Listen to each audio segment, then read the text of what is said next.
All right, there we go, and we're recording. So so what's new? Not a lot. It was nice yesterday, but now it looks cool and rainy out there. It's been raining here all week. Yeah, I was seeing, I was following some of Randy's posts, and he mentioned something how there was a break in the rain, so he was going to try to do something with lacquer or spray or Hmm. something. So, Yeah, it's supposed to not rain for a day or two, which is nice. Um, for a while it was a string of nice sunny days. It was perfect because it coincided with the move, so we weren't fighting the mm. rain and getting stuff out.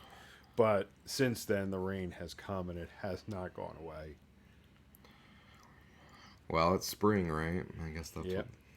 it's time for rain. So, yeah, well,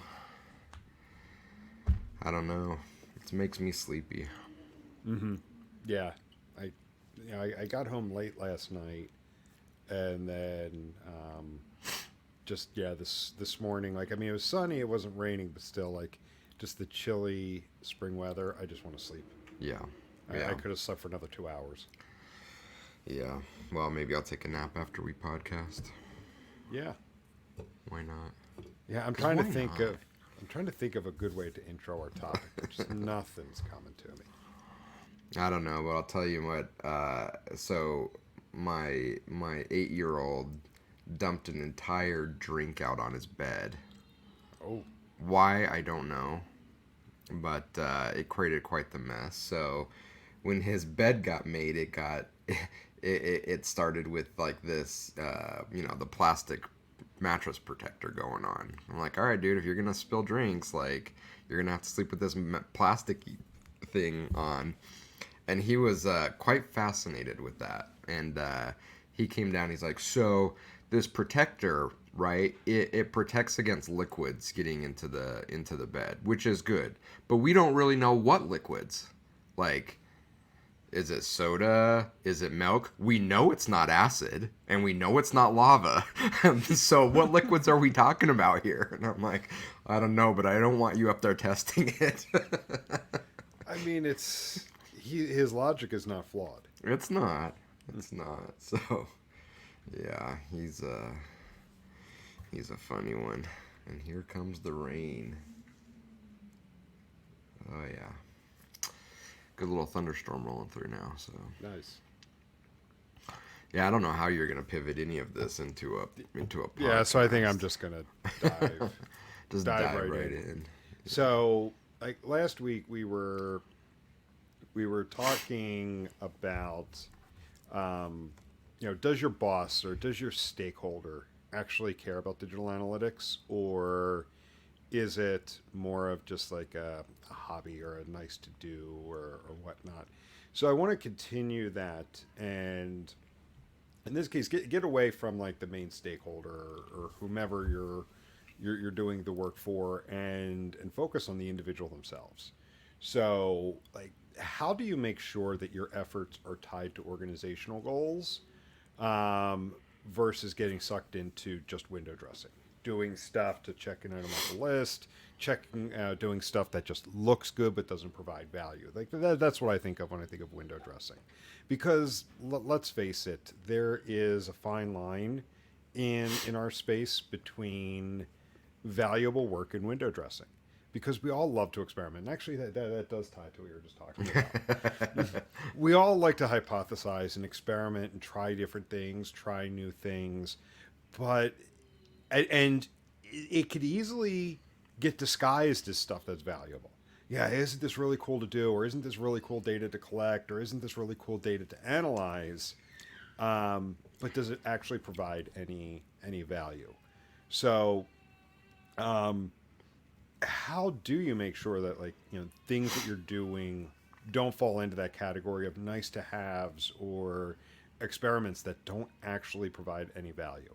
Because let's face it, we all like to do fun stuff, and sometimes the stuff that's valuable isn't always fun, and the stuff that isn't valuable usually is fun. Yeah.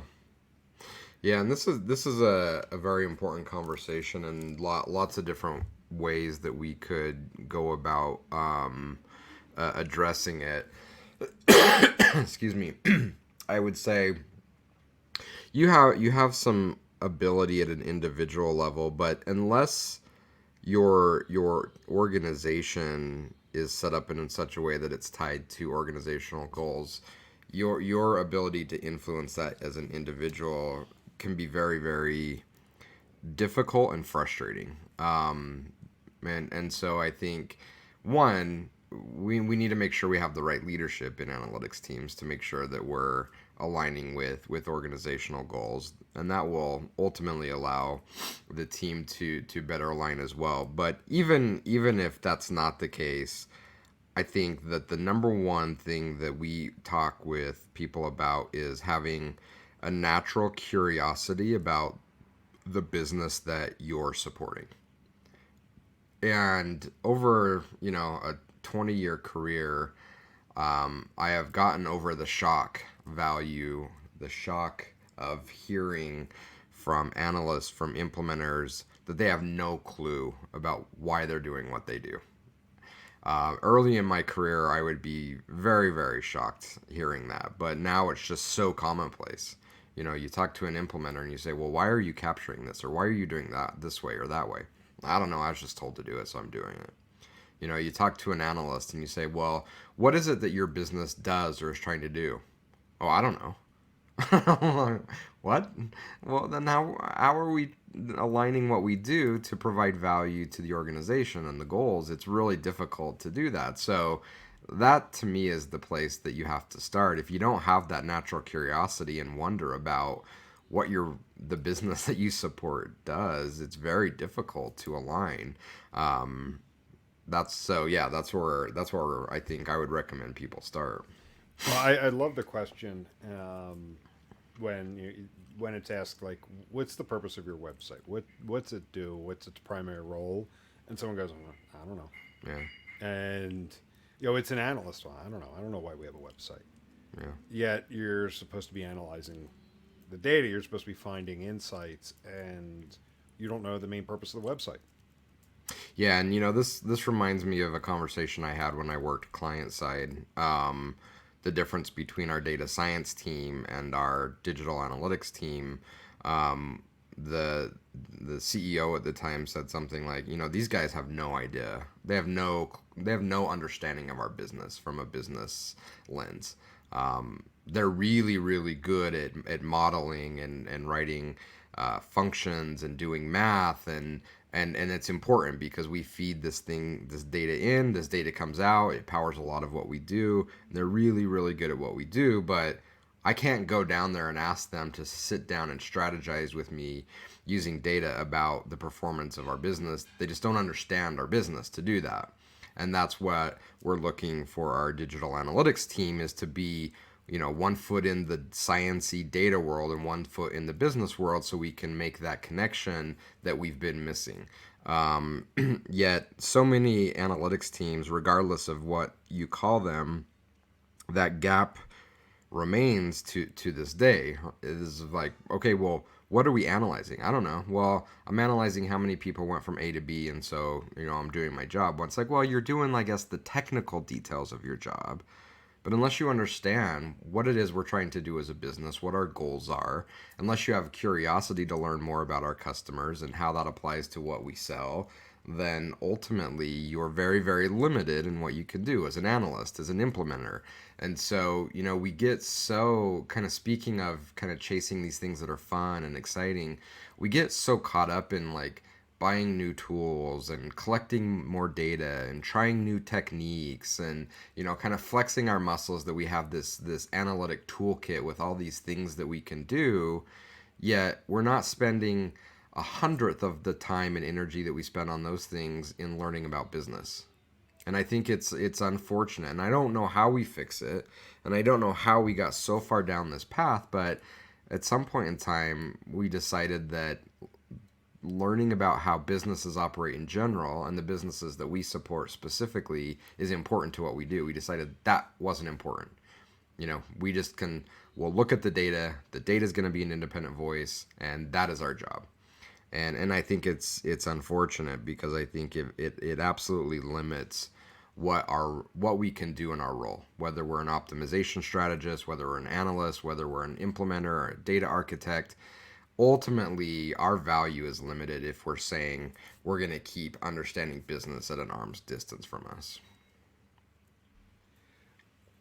How often would you say you encounter situations where those that are supposed to be reporting on the business, looking for insights with data on the business, are actually incredibly disconnected from the business and why it exists and why it has the customers it has? Most of the time. Really, that often? Oh yeah. Yeah, most of the time. Do you, Yeah. I was gonna say, like, do you think it's one of these things where people just don't care and they're there just to check boxes, punch No. a clock, and be done for the day? No, I don't think that's the case. I think most people do care and want to have an impact. But it may be they don't have. Well, it typically comes down to leadership. Maybe the right leadership isn't in place.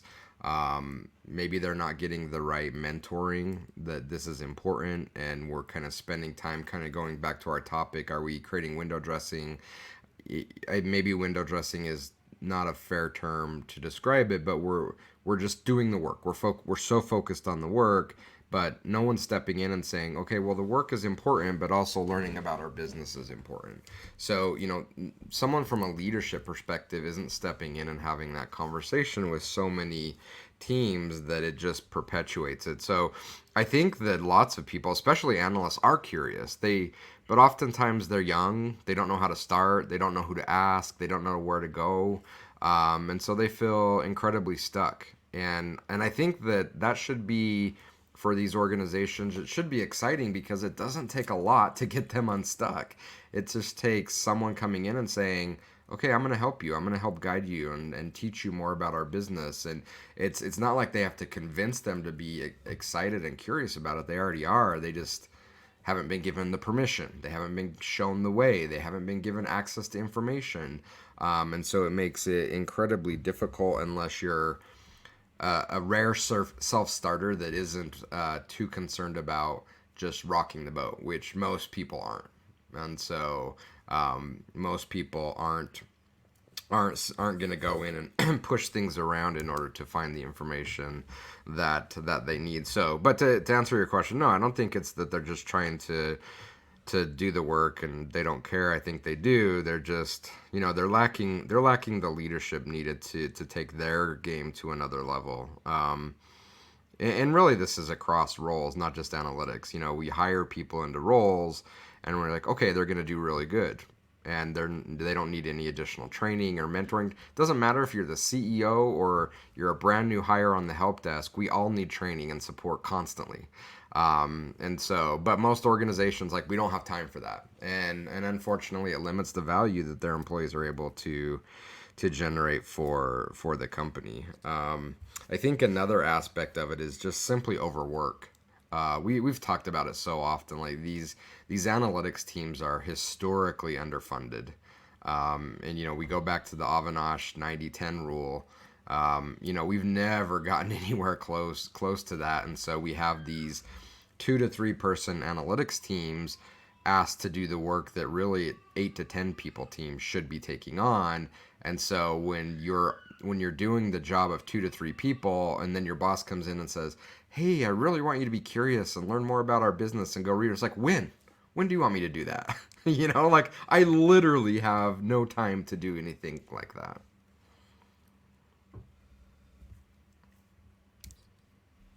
Sorry, I was trying to unmute there. Because that was actually a follow up question I was going to have about that was like being curious about the business. Like, do you think it's something where curiosity is focused in the wrong areas, kind of leading people down the path to be curious or focused on things that don't actually provide value? And I could hear critics now talking about, well, every now and then you need to have something that doesn't necessarily provide value. Not everything you do has to provide value. That's what skunkworks is for and things like that. And I'm not talking about doing that, from time to time.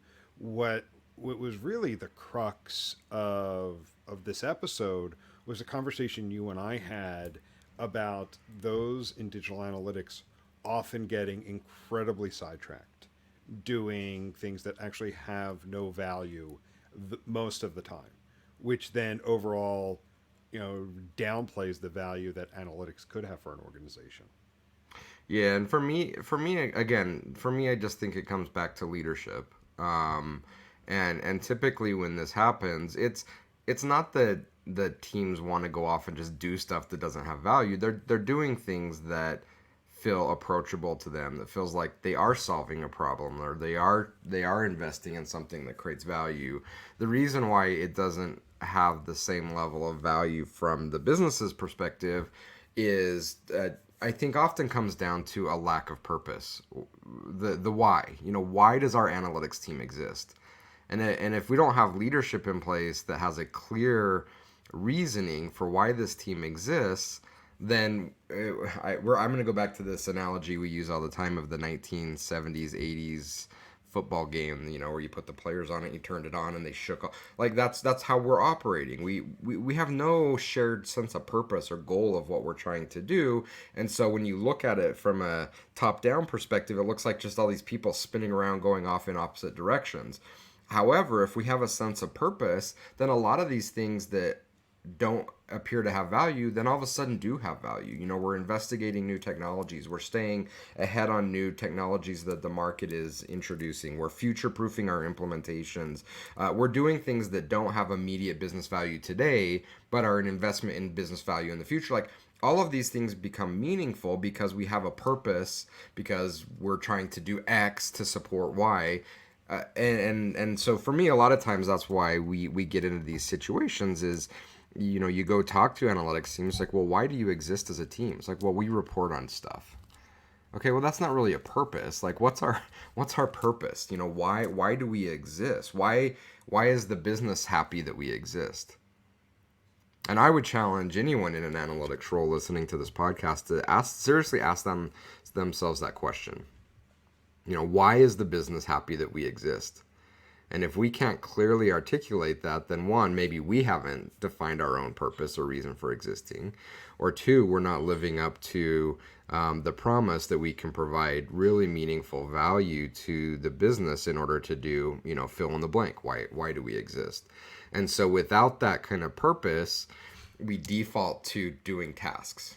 We default to doing things that create, and I want to be careful. I don't want to undermine or undervalue it, but create the appearance of doing work. So if we don't have a purpose, then building deployments, running tests, creating reports, building dashboards, all of those create the appearance that we're doing work because we're creating these tangible outcomes of what we're doing, but they may or not actually be solving anything that the business needs us to solve. Yeah, I mean, it is incredibly easy to fall into the trap of, managing deployments, as you put it, deploying the latest tags, and it fills time, and it's something that is very easy to say, I'm doing stuff for the company, I'm completing work, instead of, providing, showing something that has value. I've checked something off a list instead. Yeah. And again, like, all of those things could be very meaningful and have a lot of purpose, but because we don't have a reason why we're doing it, they often don't have the value that they should have. You and I talked the other day, and I put a link on Slack, this concept of doing a little bit every day, and then you look back over 6 months and you're like, whoa, we created this huge mountain of value of work. But that only works if we have a purpose on why we're doing it. Otherwise, we just have this field of stuff we threw out everywhere, and it doesn't pile up. And I think that's the real difference. We can be doing all of these things. We can be creating all these things. We can be doing fun things. We can be doing things for the business a little every day. And the major difference between do we end up 6 months, a year from now with this huge mountain of value, or just this entire landscape of garbage, all comes down to purpose. Are we aligning those actions to some future goal where they're stacking on top of each other and becoming better and better and better? Or are we just doing stuff to do stuff, and we're just throwing garbage out into an empty field? It's a subtle difference, but it's a difference that makes all the difference. Oh yeah, it's a very fine line between the two. So if there's an individual or even a team that feels they're adrift, what are some of the first things they could do to understand or uncover the purpose? You mentioned a moment ago of like understanding why your analytics team exists. If you do have a team that realizes, hey, we are just window dressing, we're just checking things off a list, we're producing reports that okay, people consume and are done with, we're not actually doing anything that improves the business. What are the first steps they can take to realizing, defining their purpose? If it was me, I would go sit with every other team in the company. I would want to see, like, where can the fruits of my work benefit this company? And if I don't have the ability to understand and empathize with other roles, see how they operate, how am I ever going to be able to create that? It's something that I did almost by accident when I first started running an analytics organization client side. Is my first, I don't know, 3 or 4 weeks of the company, I didn't even think about building an analytics implementation or dashboards or data. I literally put together a calendar and said, okay, these 2 days, I'm going to go sit in the call center, put on a headset all day long, just listen to calls. Next week, I'm going to go sit with the engineers. The week after that, I'm going to go sit with the product managers and go to all their meetings. And it was such an incredibly valuable use of my time because I could then sit and observe and learn more about their jobs and their roles and how data impacted or could impact what they were doing. And so then when I came back to my desk and said, okay, now what should my plan be for the data we need, how we're going to capture it, how we're going to output it, I now have all of these roles in mind thinking, okay, I remember when I was in the call center and if we did this, this would make that person's job so much easier. It would give them an opportunity to create such a better experience with our customers, and was able to craft a much more meaningful analytics strategy because I had a much better understanding of how the people that would consume that data would use it. Otherwise, I'm sitting in the basement kind of making assumptions or decisions saying, they should use this data, and then they don't use it, and then I get frustrated. Wait, why aren't they using the data? It's like, because I'm forcing them to use something and I have no clue how they would be using it. So if it was me, that's where I would start. And you don't have to be day one in a new analytics role to do that. Like, if you've never done it, do it right now. Like, figure out the groups that you can sit with and literally go sit and observe, because you will learn so much, and it will put you in such a better position to craft an analytic strategy that really helps answer people's questions, rather than just force feeding them data and then being frustrated that they don't use your data, which is what happens a lot. I think that happens more times than not. Yeah, for sure. It's this is the data you're going to use. Yeah. I've actually seen it with an organization where someone came in and completely re-implemented it and didn't even consult the analysts. And said, this is the data that you're going to use now. Yeah. And this is the data you're going to then send out to everybody. Yeah, these things can't happen in isolation. And you're right. I mean, you bring up a good point. Just within the teams that we control, we force it into isolation. How many companies have their analysts as a separate role from their implementers, where one inputs into another and they don't talk or collaborate? This can't happen. The analysts have to be a very active part of your implementation strategy, because they're consuming the data, and if they're not helping inform what's being collected, we're missing a huge opportunity. And on the other side, it's true as well. The implementer has to be part of the analysis. If the implementer doesn't understand and have hands-on experience with how the data that they're architecting is being used, how are they ever going to architect a solution that is going to best meet the needs of the analyst? They can't. And so even within our own group that we have control over, this kind of give and take relationship is missing in so many organizations. If that's a rarity, then expanding it out and going and understanding how different business units and people are operating is ultra rare.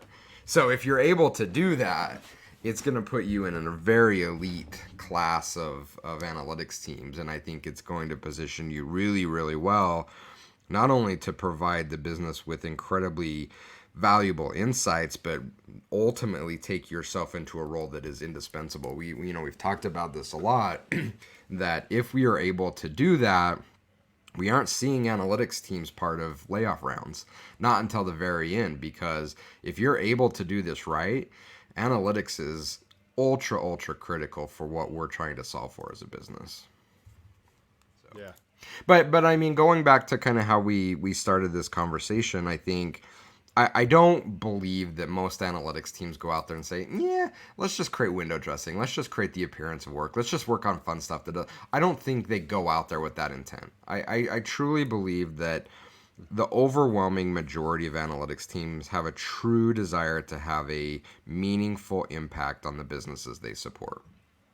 But, and primarily due to lack of leadership, they're often not in a position to do that. And so the default kind of protecting our livelihood is, well, if we don't have that, then at least I need to create the appearance that we're doing something good so I can protect my paycheck. Yeah. Okay, that's a fair point. You bring up a really good one there that I didn't think of or didn't consider, is that it's just like with the any kind of leadership vacuum, busy work will fill the void. Absolutely. Yeah, and we have to remember, sadly, that most people in a corporate environment are in a place of fear. Most corporate environments are very, very scary places to be.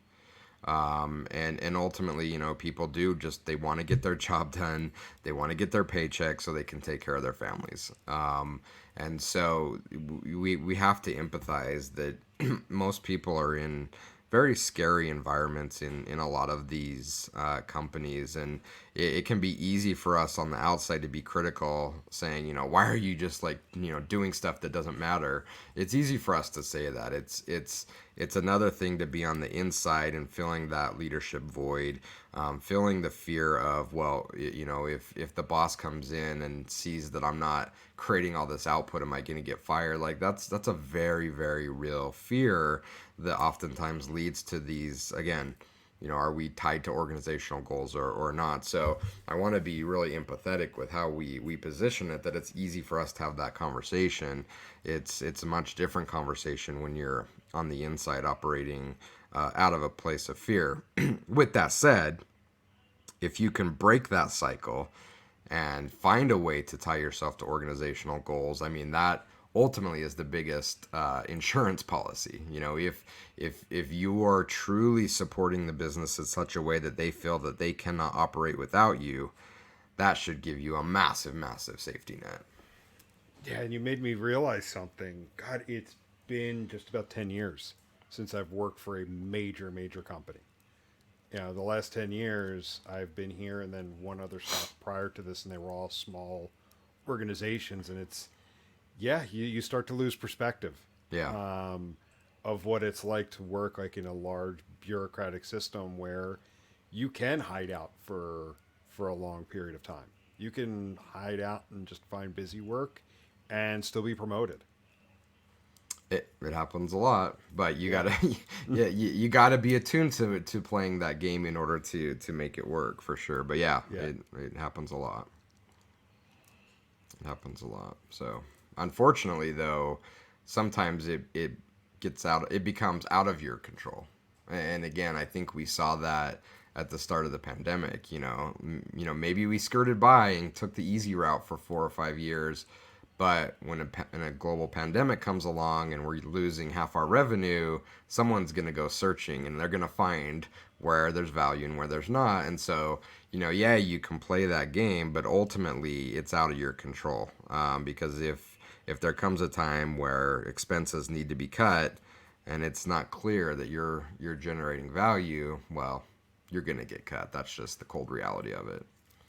So you bring up a good question there. Digital analytics, for the most part, does not have a direct impact on revenue. Like it's, let's take testing and optimization out of it. Analytics is not like a lever that you can pull and immediately see an increase in revenue. It's something that can help inform it, right? Um, what do you say to someone who is pushing someone in a digital analyst role to have direct impact on revenue? Does that question make sense? Or Yeah, it does, and it's something that I've wrestled with, and even in the optimization realm, I've wrestled with it for many, many years because I think it's such a dangerous trap to go down that path. In that, if we're unable to tie directly to a positive revenue event, then our value is diminished, and that's absolutely not the case. And so, yeah, I mean, I've seen lots of agencies position, hey, let's really focus on optimization because it will be easier for us to sell our services because we drive revenue. Well, that puts you in a really precarious situation and almost maybe at times unethical position to change numbers to influence results in order for it to appear like you're influencing revenue. Our job isn't to influence revenue. Our job is to be an independent voice of the customer through data.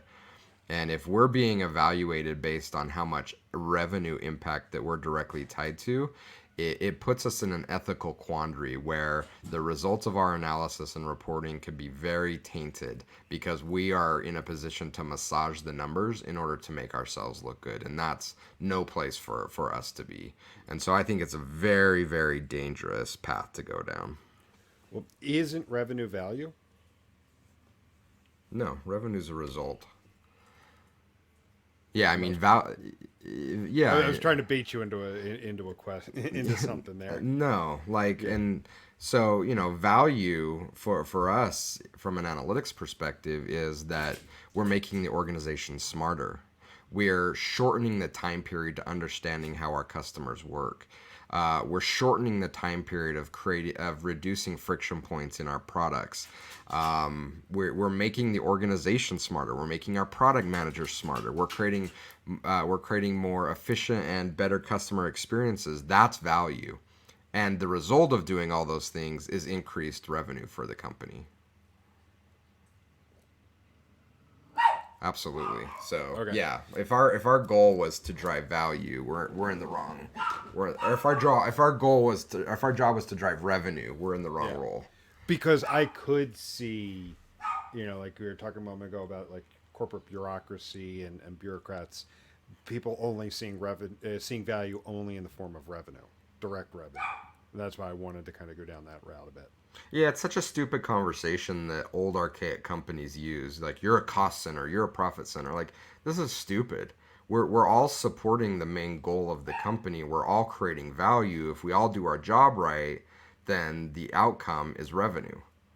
And to make this distinction between you're a revenue center and a cost center is why so many organizations are just shitty organizations.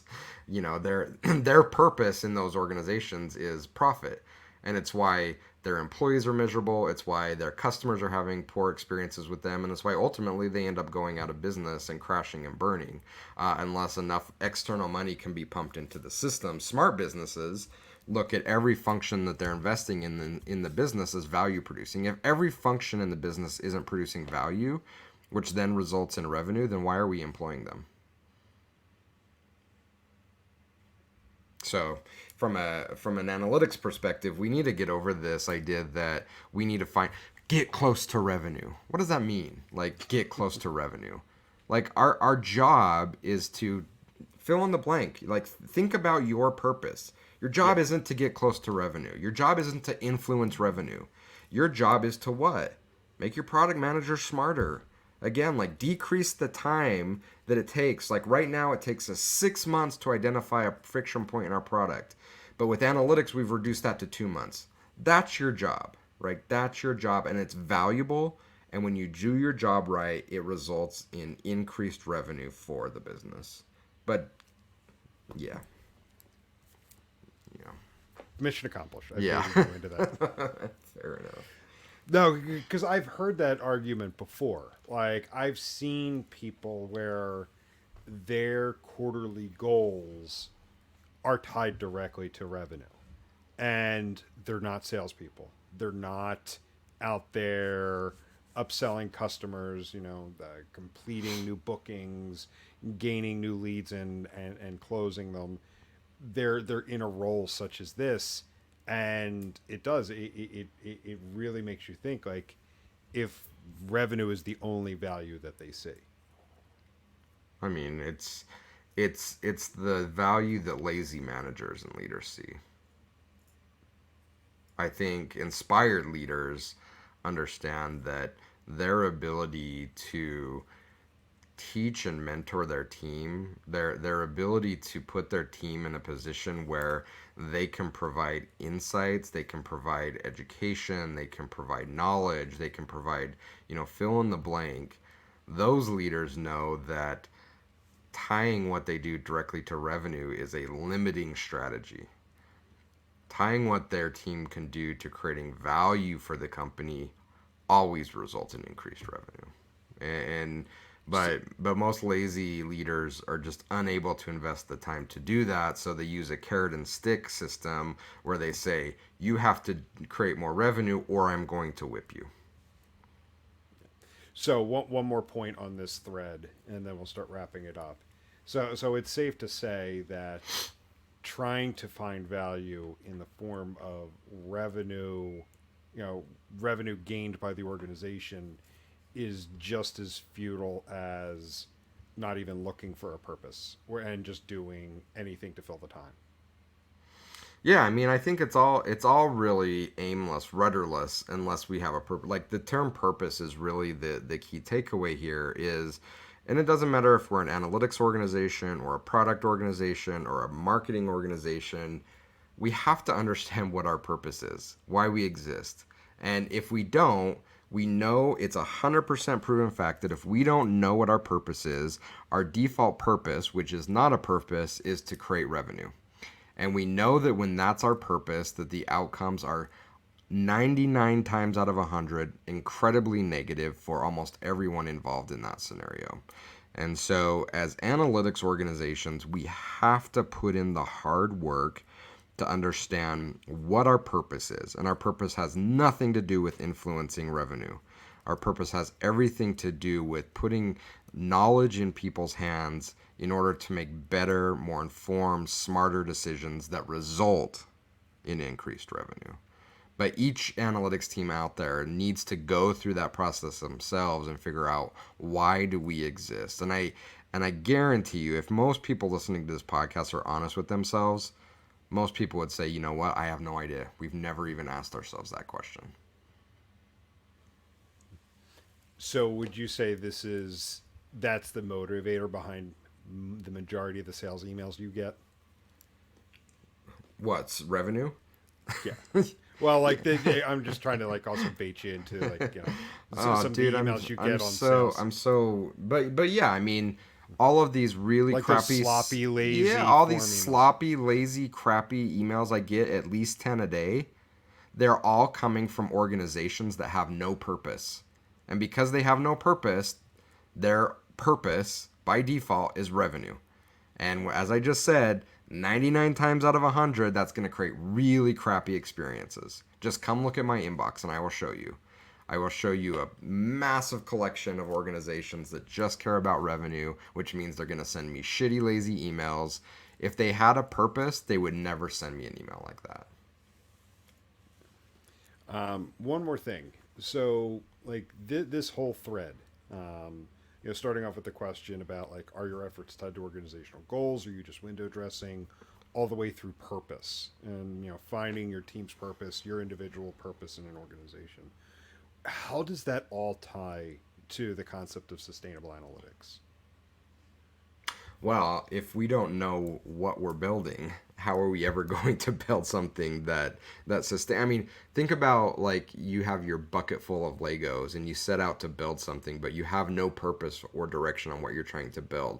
It's right? Just a hodgepodge. It's going to be this hodgepodge of stuff stuck together. It's like, oh, this will be cool, this will be cool, and then it falls over, right? Like, if we don't have a purpose or a vision for what we're trying to create, if we create something that sustains, it is by pure luck. The only way to create something that is going to be stable and sustainable is to have a purpose and a direction and a reason for why we're doing what we do. And we have to always frame that in these conversations, and it's again, it comes back to purpose. If we don't have a purpose as a team, if we don't have a purpose behind our role, then it's really hard to have a purpose for why we're doing this implementation. And so we have to start there. We have to be honest with ourselves and clear, why do we exist? And if we don't know, then let's put in the freaking hard work to figure it out, because it's going to influence everything that we do. Very well said.